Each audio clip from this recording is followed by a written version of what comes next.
বড় বইনের বিয়ে বলে কথা, একটু তো মজা করতেই হয়। তাই সব বইনে মিল্লা সকাল সকাল রেডি হইয়া গেলাম গিয়া ফটোশ্যুট করতে।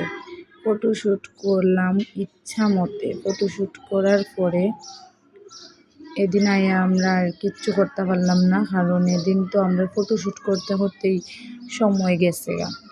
পরের দিন গায়ে হলুদের সময়, তো আমার সময় নেই, কন্যা সাজাইতে হইব আমার।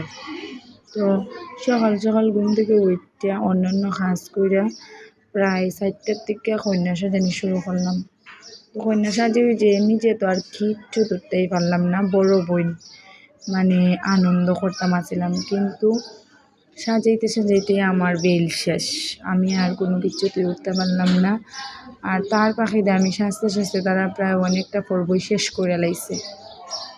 আমি কিচ্ছুই ভিডিও করতে পারছি না, কিচ্ছু তুলতে পারছি না, ছবিও তুলতাম পারছি না। বোন ভাই সবাই নাচা দৌড়া দৌড়া। পরে কন্যার সাথে লাস্টে গিয়ে একটু নাচতাম, পারলামই কেন, ভাই বোন সবাই মিললা একটু নাচলাম, ভালোই লাগলো। সব ভাইদের সাথে, সব বোনদের সাথে, সব ছেলেরা এক কালার পাঞ্জাবি, সব মেয়েরা এক কালার শাড়ি, দেখতে অনেক সুন্দর লাগছিল সবাই। কন্যা বেটিরে কোনোদিন নাচতে দেখছি না। আমরা ভাই বোন সবার নাচ দেখে কন্যা বেটিরও নাচতে খুবই ইচ্ছে হইলো, তাই মাঝখানে আমরা সবাই ঢুকাই দিলাম।